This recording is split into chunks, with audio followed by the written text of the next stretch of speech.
The SEC has multiple two-loss teams. I'm talking about big-name teams who has 2 losses.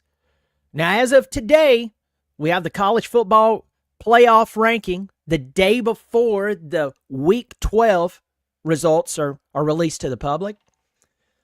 And a lot of people could even say, Brian, think about the Big Ten, how many teams they have in the college football playoff right now. Why are you obsessing over the SEC and 2 lost teams? I'm going to make my case, and by the end of it, you may be shaking in your boots. But first, welcome to the channel. I'm glad you're here. I'm Brian. This morning, I can't stop coughing. I'm not sick. I need to drink more water.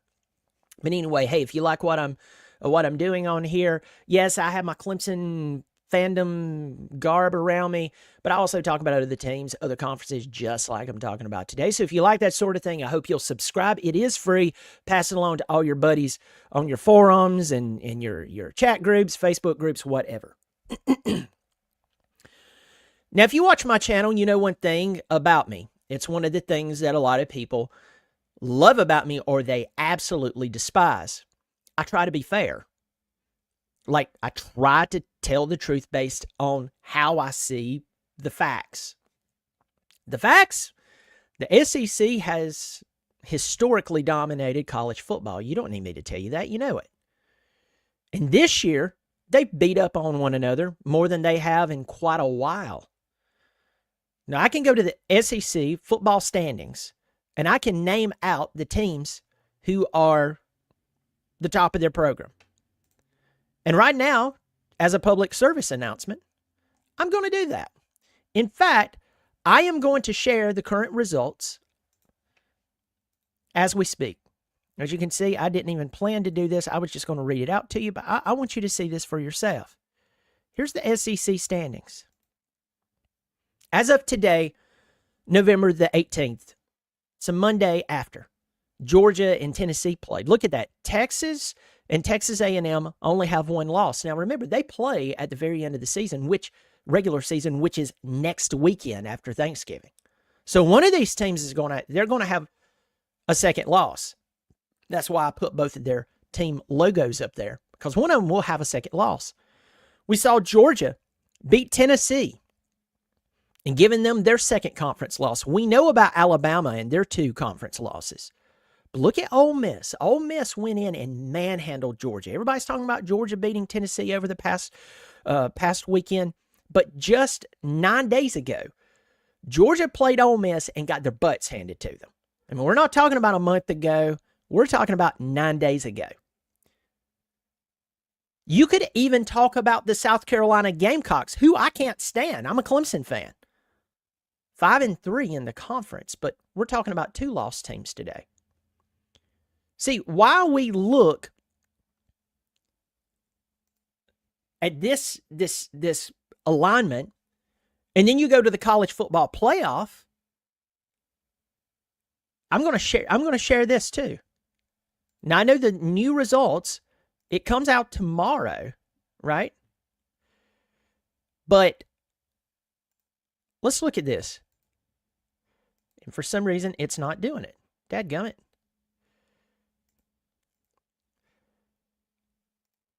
Look at that. That is the college football playoff rankings as of today. The new rankings come out tomorrow. And I want you to see this. I think this is extremely important for you to notice. Yes, Oregon is a Big Ten team. Ohio State is a Big Ten team. You have Penn State there. That's a Big Ten team. I don't buy into them. Because every time they play a team that can punch them in the mouth, they lose. Indiana, they play Ohio State this weekend. They're done. BYU, they're not a Big Ten team, but they just lost. They're out. But if you want to look at the Big Ten and go 1, 2, 3, 4 of those teams are in the top 12, and that's what you want to notice. Hey, I don't blame you. I don't blame you for saying, hey, there's 4 teams in there. But that's an undefeated team. That's a 1-loss team.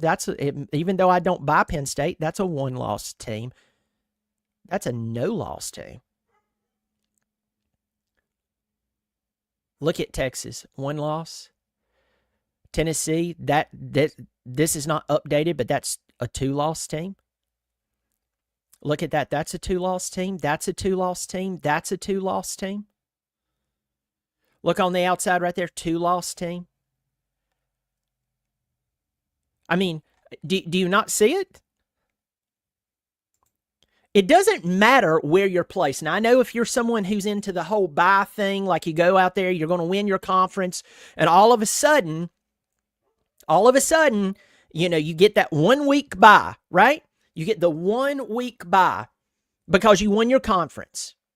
I say 1 week, but week 1, round 1 bye. Do you think an SEC school would be shaking in their boots? A 2-loss. Let's just say this. A 2-loss Alabama team. They don't make it to the conference championship. Let's just play this game. I'm pulling this out of thin air. So if anybody's like, well, statistically, great, wonderful. I have a life other than keeping up with what Alabama's doing. I'm talking about college football, not an Alabama fan. I'm just pulling this out of thin air. You go nerd out on that. But take the lesson. The lesson's what's important here. Alabama, they have to play in the first round of the college football playoff. Let's look at that. And once again, I know that this is going to change. But let's just say Alabama had to play in the first round of the college football playoff. Let's just say they get in at number 12, and they had to play number 5. And I know this is going to change this weekend. Indiana. Do you think Alabama is fretting that they didn't get a round 1 bye and that they have to play Indiana?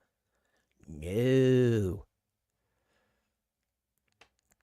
Let's say Notre Dame wins this weekend against Army, and then they beat Southern Cal, and they move up to number 5. Do you think the number 12 Georgia Bulldogs, which they're going to move up? Once again, this is last week's AP or the most recent college football playoff rankings. This will be updated tomorrow night. Tuesday night is when the new college football playoff rankings will be updated. So I know this is going to be changed tomorrow night. But just follow the logic here. Number 12 Georgia have to play Indiana. Let's just say that Georgia, after that win against Tennessee, moves up to number 9.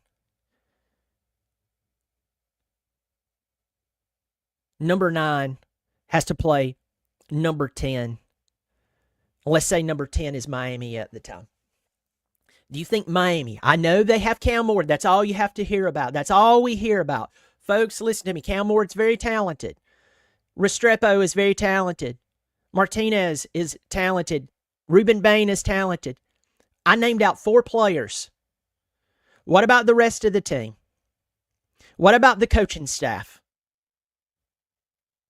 They played Georgia. How you feel about Miami versus Georgia?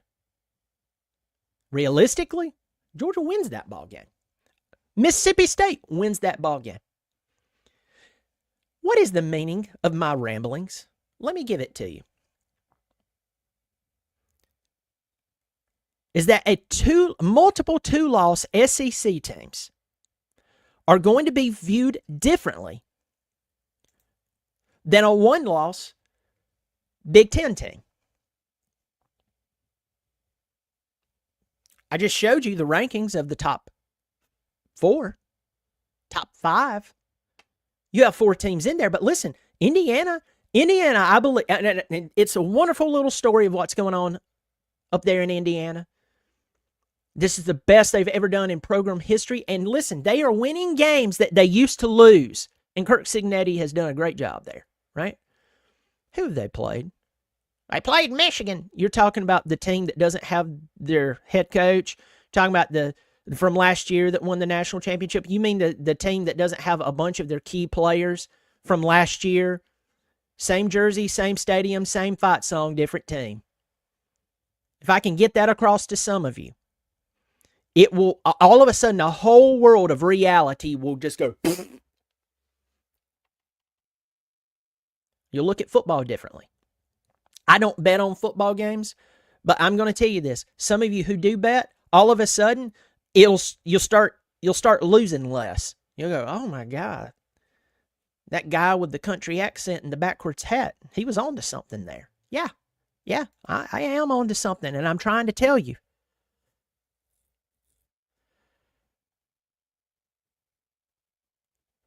And folks, I'm telling you, do not be shocked with these teams. This is really the moral of the story. These teams beating up on one another, but they're still in the top 15. It's recalibrating the perception of the conference versus, say, and I enjoy watching Boise State play football. But when the committee looks at Boise State and they ask that question that all of you hate for it to be asked. You hate for people to ask this question. Who have they played? Things begin to fall apart. Things begin to fall apart. Boise State, unless they lose, will probably be in the college football playoff. I think if they win their conference, they may be in, blah, blah, blah. I don't know.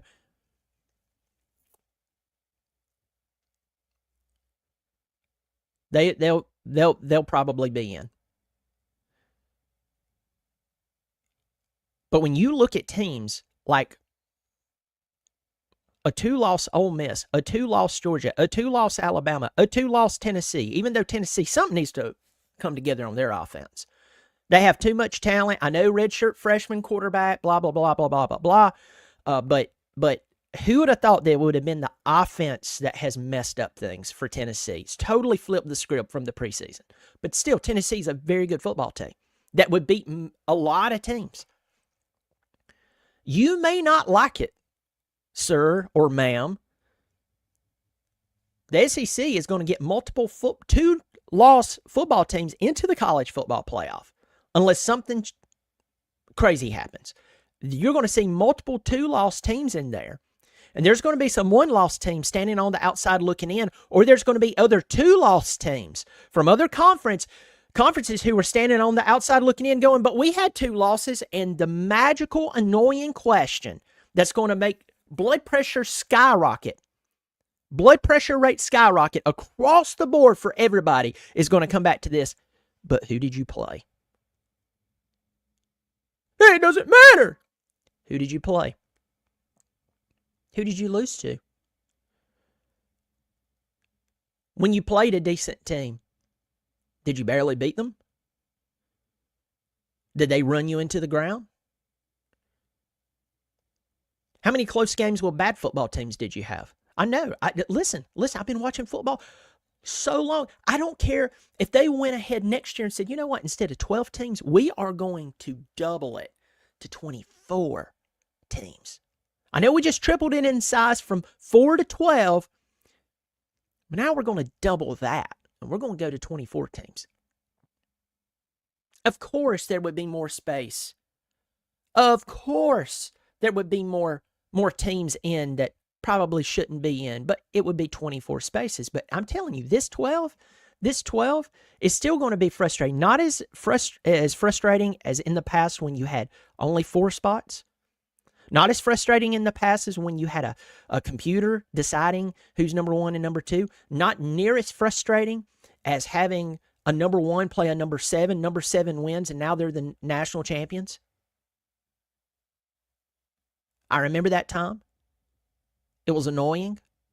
It didn't make sense. By the way, if you haven't watched my video, it was about 2.5 weeks ago. I had Mark Rogers from the Voice of College Football on here.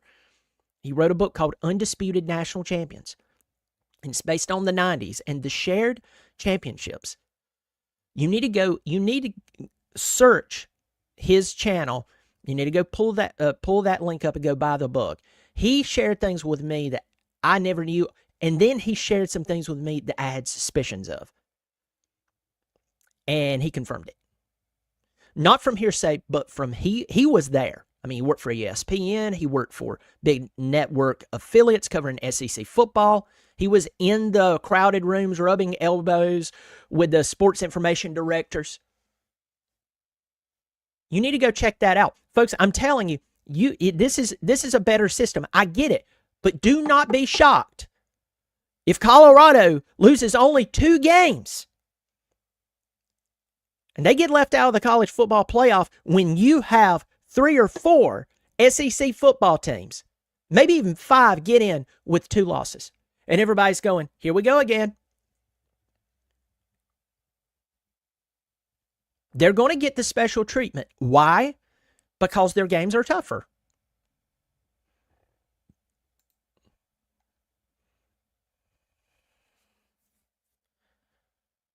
I believe wholeheartedly that you're going to have multiple, and I mean multiple, 2-loss SEC teams in here, because let's look at the standings again. I'm going back over here for you to see this. Here's the current SEC standings today. Remember, Texas A&M and Texas play next weekend. So one of these teams will have a second loss. And that will be 1, 2, 3, 4, 5 teams with 2 losses. Now, I can't remember who all is playing one another here in this section, but I'm pretty sure that all the major games are over, unless, barring an upset. I know Auburn and Alabama, Auburn's bad.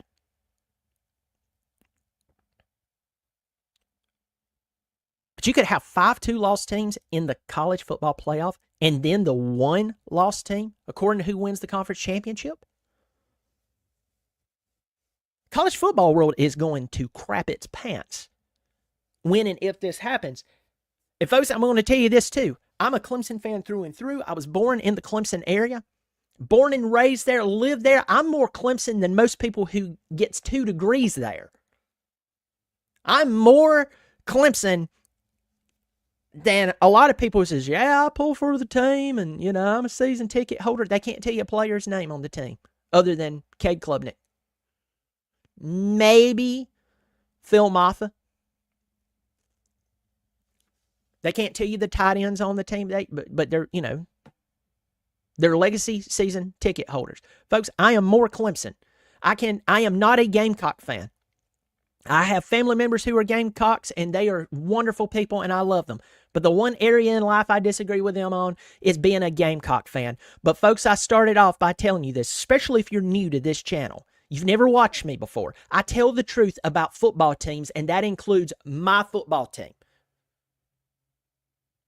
And I'm going to tell you the truth about the South Carolina Gamecocks. Right now, they're one of the hottest teams in college football, and it makes me vomit in my mouth to have to admit that.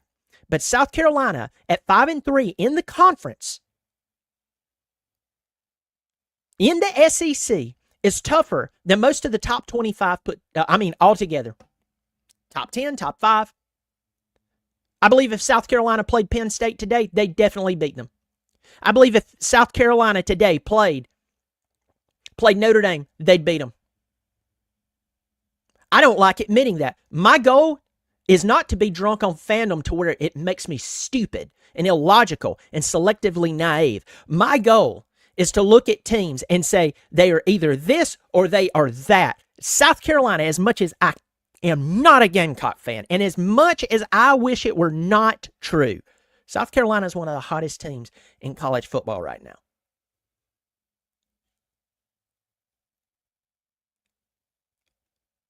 Could a 3-loss South Carolina team end up in the college football playoff? I hope not.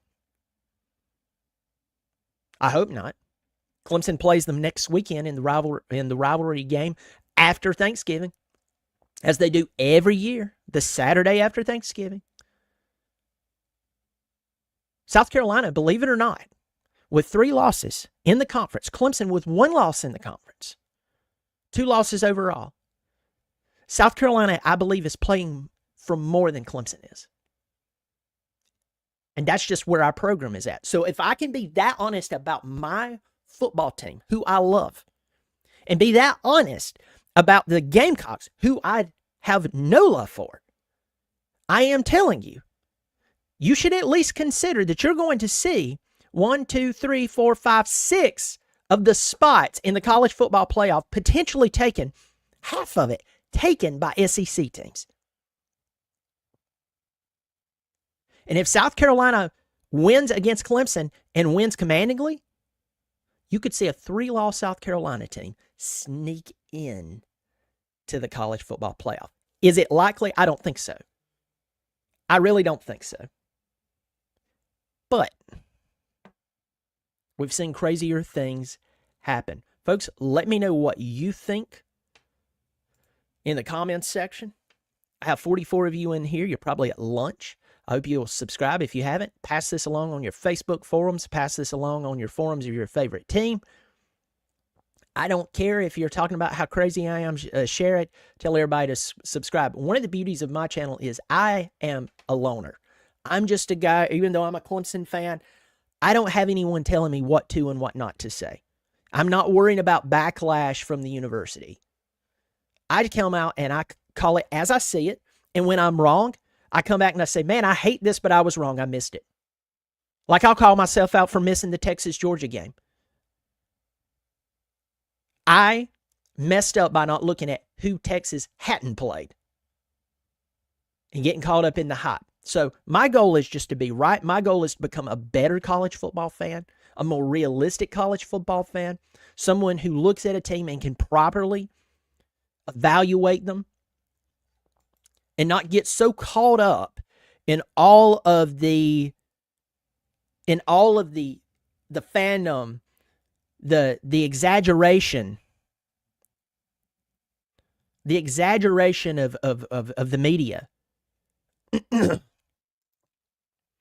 I try not to get caught up in that. So if you like that sort of commentary, if you like that sort of thought, or if you downright hate it and you want to punch somebody over it, I hope you'll subscribe. It is free. Also, if you want to join the channel on a monthly basis, there's a join button below the video. If you're on an iPhone, you may not see it. $3 or $5 per month. I do appreciate it. Y'all, you take care of yourself. Buckle up, because I'm telling you, college football season is about to end, and I think it's going to be very, very interesting. Y'all take care of yourself, and as always, go Tigers.